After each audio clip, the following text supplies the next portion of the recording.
Arthritis 3 तरीके का होता है, ऑस्टियोआर्थराइटिस, रूमेटॉइड आर्थराइटिस एंड गाउटी।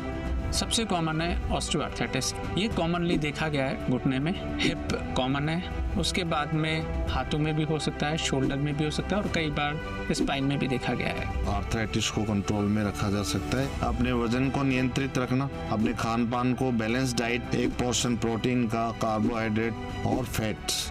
दूसरा, हमको कुछ ऐसी एक्सरसाइज जिसमें हमारी बॉडी में स्ट्रेन नहीं होता हो वो करनी चाहिए, जैसे कि वॉकिंग हुई, साइकिलिंग हुई, स्विमिंग हुई, rather than जॉगिंग, जंपिंग।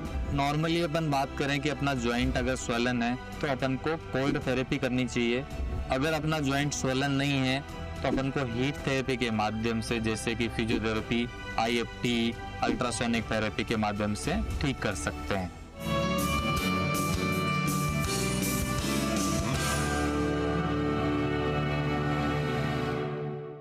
नमस्कार, मैं हूं गीतांजलि और आप सभी का स्वागत है वर्ल्ड आर्थराइटिस डे पर हमारे इस खास कार्यक्रम में, जहां बात होगी about managing pain with infinite trust, infinite happiness, यानी दर्द का प्रबंधन, अनंत विश्वास और अनंत खुशी।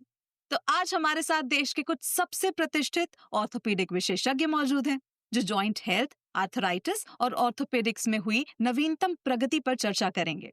तो इस कार्यक्रम के जरिए हमारा उद्देश्य है लोगों में जागरूकता बढ़ाना, उन्हें शिक्षित करना और आपको अपनी हड्डियों और जोड़ों की देखभाल के लिए सशक्त बनाना। तो आइए स्वागत करते हैं हमारे आज के मेहमानों का।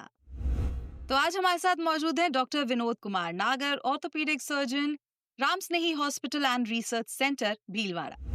साथ ही हमारे साथ मौजूद है doctor Abhishek Saxena, who is an orthopaedic surgeon, Paras urology and multi speciality hospital, Ajmer.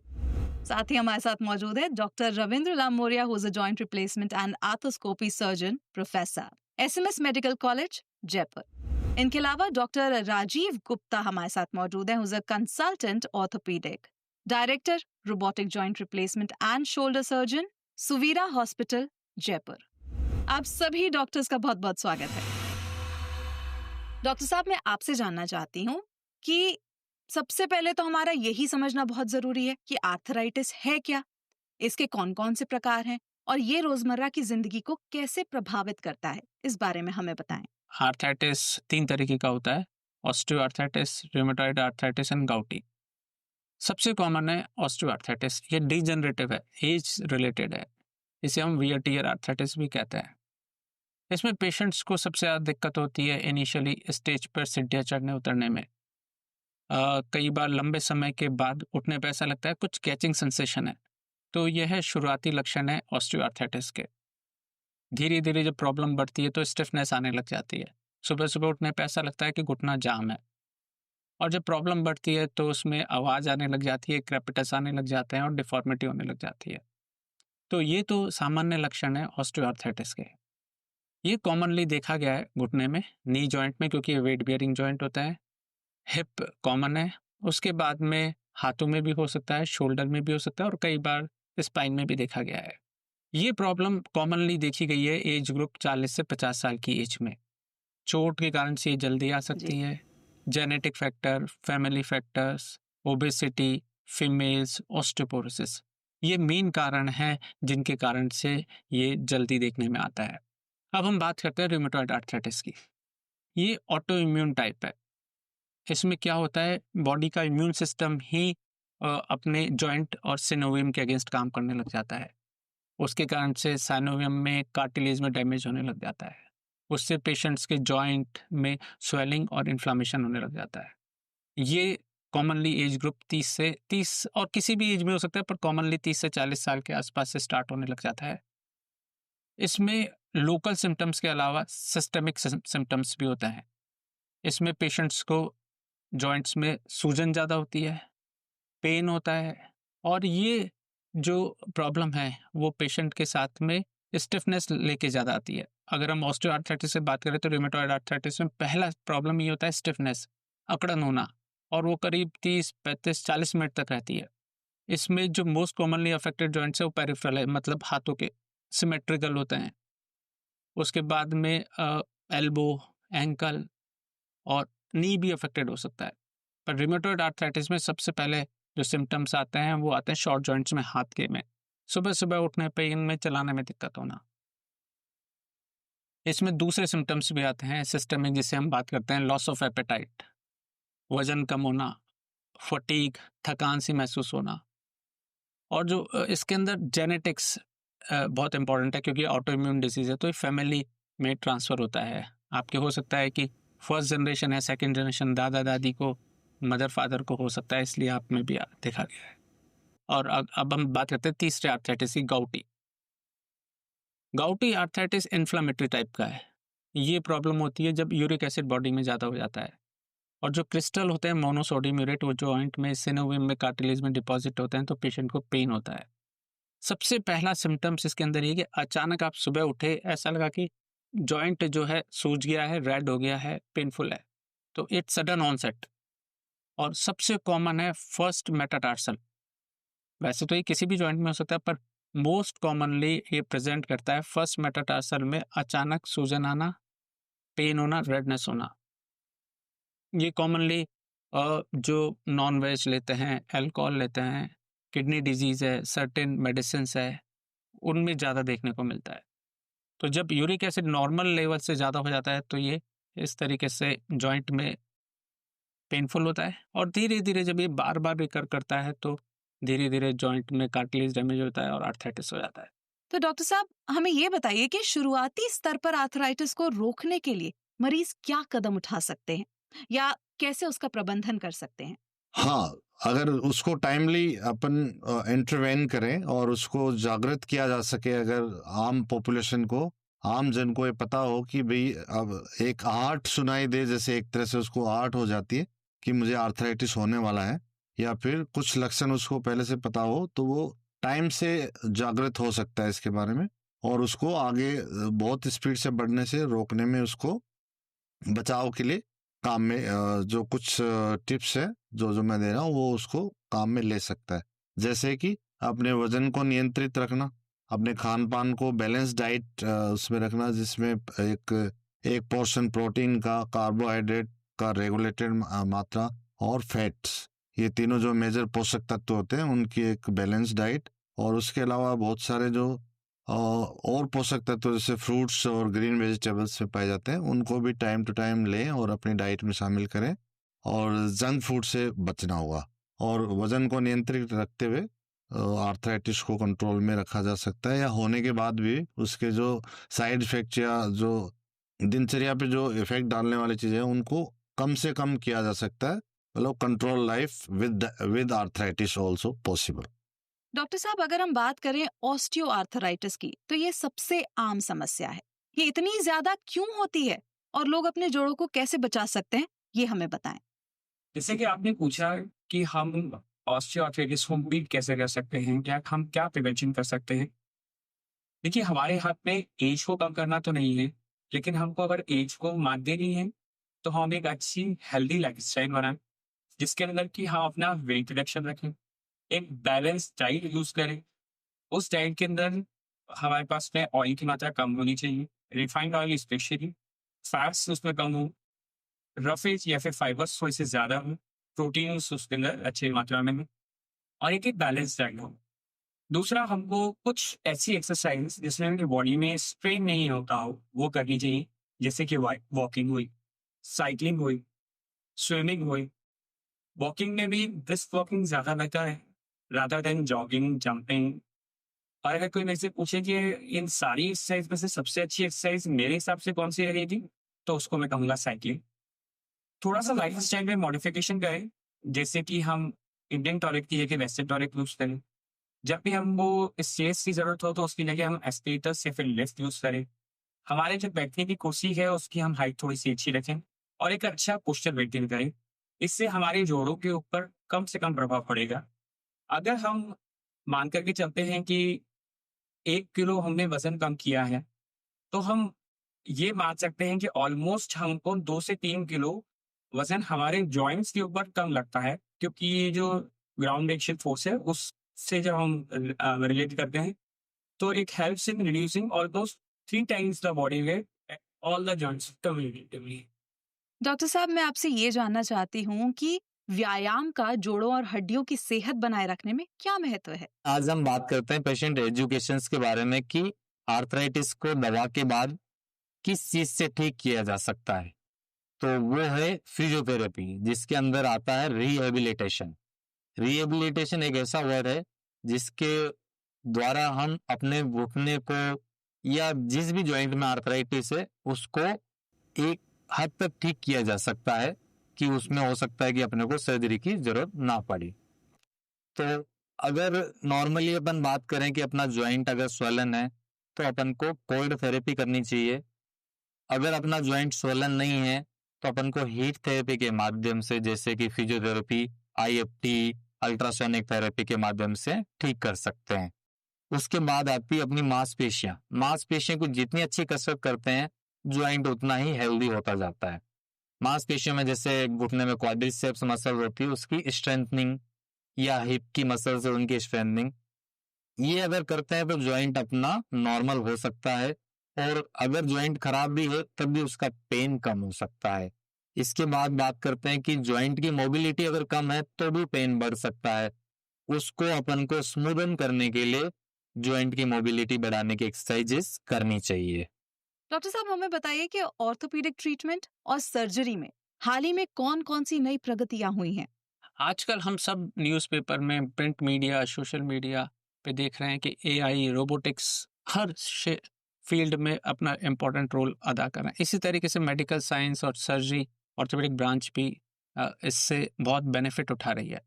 अगर हम आर्थराइटिस में बात करें कि आर्थराइटिस मैनेजमेंट में किस तरीके से इनका कंट्रीब्यूशन है, आजकल हम आर्थ्रोस्कोपी, मिनिमल इन्वेजिव आर्थ्रोस्कोपिक की होल सर्जरी कर रहे हैं। कुछ पेशेंट जो कंप्लेन करते हैं कि घुटने में लॉकिंग होती है, कुछ अटकता है, तो या तो लूज बॉडी के कारण से होता है या फिर मेनिस्कस टियर के कारण से। तो उस चीज़ को, उस प्रॉब्लम को की होल सर्जरी आर्थ्रोस्कोपी से we correct it, we mend it, हम ठीक करते हैं। और minimal invasive surgery, small incision से पार्शली रिप्लेसमेंट टीकेआर भी हो रहा है। अगर छोटा इंसिजन होगा तो पेन भी कम होगा, ब्लड लॉस भी कम होगा, रिकवरी फास्ट होती है, एक्सरसाइज की भी कम जरूरत पड़ती है, कॉस्मेटिक रिजल्ट्स भी अच्छे हैं। तो मिनिमल इन्वेसिव सर्जरी की होल सर्जरी के एडवांटेज ये हैं। अब अगर हम बात करें रोबोटिक्स का क्या रोल है, टीकेआर में परफेक्ट लॉन्जेविटी के लिए अलाइनमेंट और प्लेसमेंट ऑफ इम्प्लांट बहुत इंपॉर्टेंट है।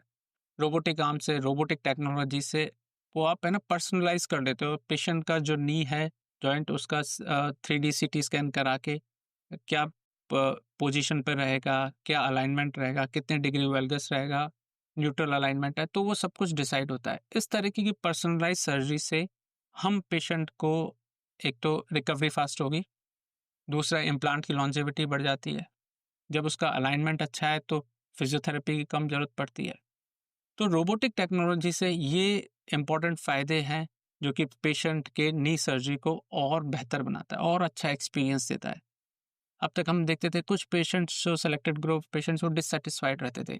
तो रोबोटिक टेक्नोलॉजी से ये जो नंबर्स हैं बहुत नीचे आ गए हैं। एआई, आर्टिफिशियल इंटेलिजेंस, ये हेल्प कर रहा है हमें डायग्नोसिस बनाने में, हमें उस डिजीज़ का प्रोग्नोसिस डिसाइड करने में, ट्रीटमेंट स्ट्रेटजी में।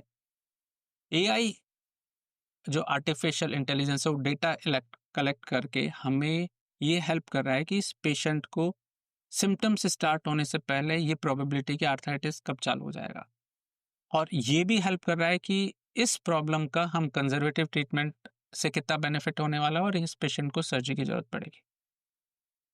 इसके अलावा ऑपरेशन के दौरान नेविगेशन टूल्स, कहाँ प्लेस करना है आर्टिफिशियल इंटेलिजेंस प्लेट्स को, जॉइंट्स को, तो आर्टिफिशियल इंटेलिजेंस से हम एक स्टेप और आगे आ गए हैं, जिससे हम पेशेंट के बेटरमेंट के लिए, उनके ट्रीटमेंट स्ट्रेटजी डिसाइड करने के लिए क्या प्रोग्नोसिस है उस डिजीज़ का, वो हम एक बेटर तरीके से एक्सप्लेन कर पा रहे हैं। तो ऑफ कोर्स ये 3 टेक्नोलॉजी, मिनिमल इन्वेजिव, रोबोटिक्स और एआई, ये हमें हेल्प कर रही है पेशेंट्स को बेटर सर्व करने के लिए, उनके पेन एंड डिसेबिलिटी को कम करने के लिए, और उनका फ्यूचर जो है पेन फ्री बनाने के लिए।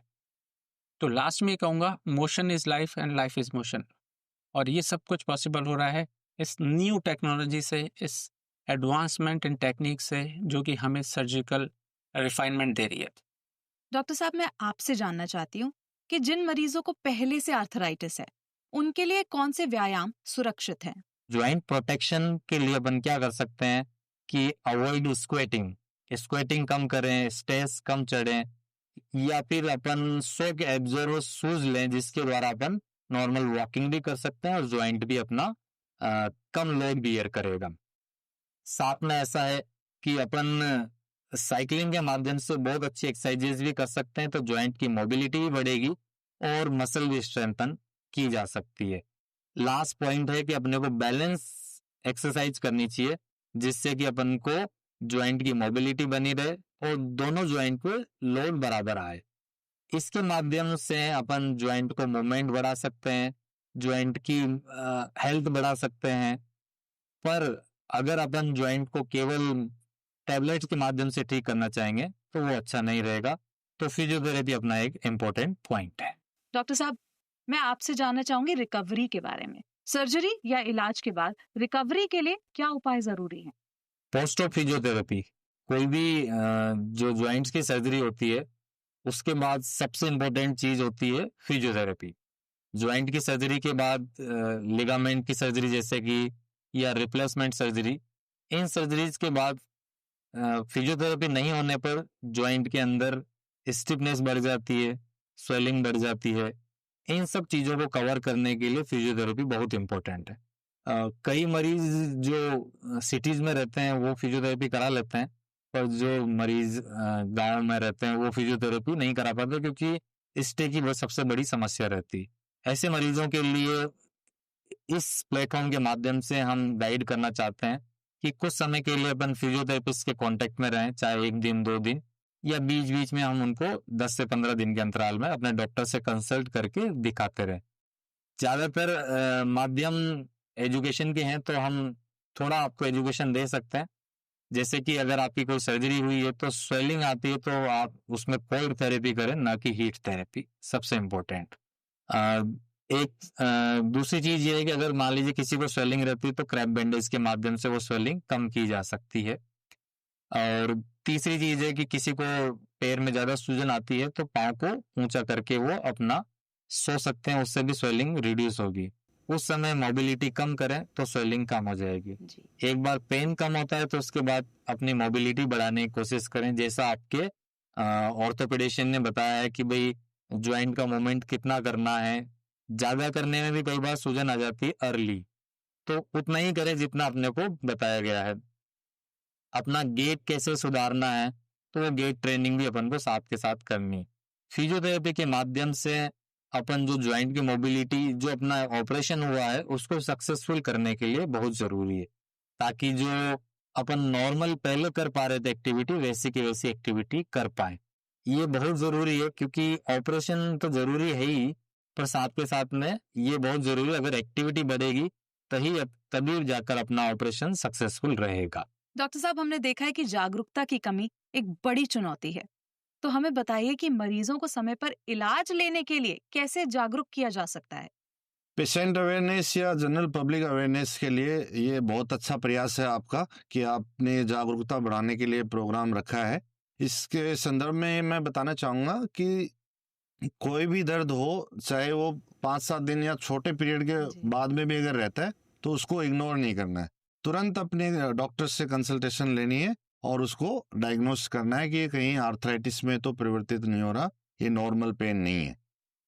ये करने के लिए जैसे 40 या 45 साल के बाद एक रेगुलर इंटरवल पे स्क्रीनिंग, जैसे बाकी बीमारियों की स्क्रीनिंग होती है उसी तरह से आर्थराइटिस का एक प्रोफाइल होता है, जैसे रूमेटॉइड प्रोफाइल, और कुछ एक्सरे अगर जरूरत लगे तो डॉक्टर के सलाह के हिसाब से वो करवाते रहना चाहिए, ताकि जल्दी अपने को पकड़ में आ जाए और उसको अपन आगे बढ़ने से रोक पाए। दूसरा, कुछ मिथ है पब्लिक में कि ये आर्थराइटिस तो बूढ़ों की बीमारी है, लेकिन ये आजकल देखा गया है कि आजकल यंग एज में भी इवन ऑस्टियोआर्थराइटिस भी काफी इसके जो इंसिडेंस है वो बढ़ते जा रहे हैं, वर्ल्ड वाइड भी और भारतवर्ष में भी।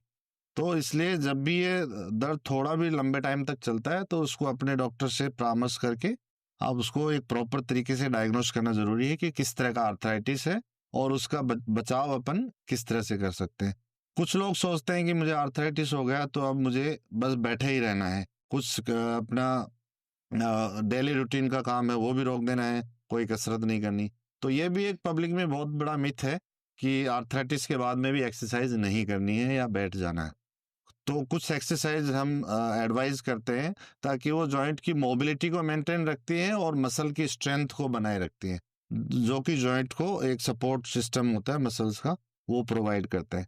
तो उसके लिए क्या है कि कुछ एक्सरसाइज बहुत ज़रूरी है, बिल्कुल बैठे नहीं रहना, सेडेंटरी लाइफस्टाइल में नहीं जाना होता है कभी भी आर्थराइटिस में।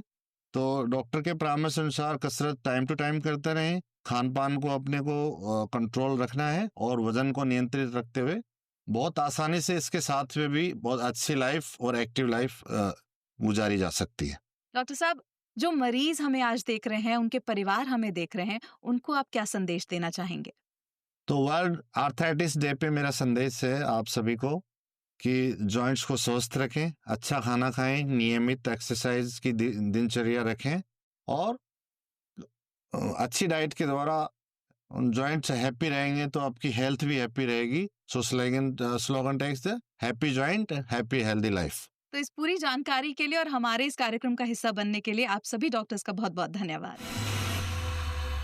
आज हमने जाना कि जागरूकता, समय पर इलाज, सही जीवन शैली और आधुनिक चिकित्सा, ये सब मिलकर हमें आर्थराइटिस से लड़ने की ताकत देते हैं। इस वर्ल्ड आर्थराइटिस डे पर आइए संकल्प लें, हम अपनी हड्डियों और जोड़ों की बेहतर देखभाल करेंगे। जुड़े रहने के लिए बहुत बहुत धन्यवाद।